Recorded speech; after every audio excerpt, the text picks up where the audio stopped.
name is Rosalie Haizlett, and I'm an illustrator.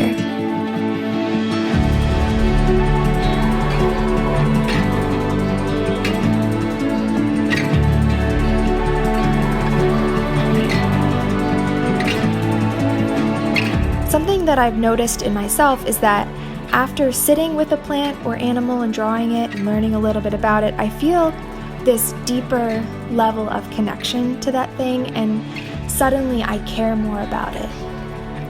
One of my goals as an artist is to invite people in to learn alongside me, and really my hope is that by sharing information and observations about these things through interesting visuals, that maybe people will see my work and will begin to care a little bit more deeply about them too.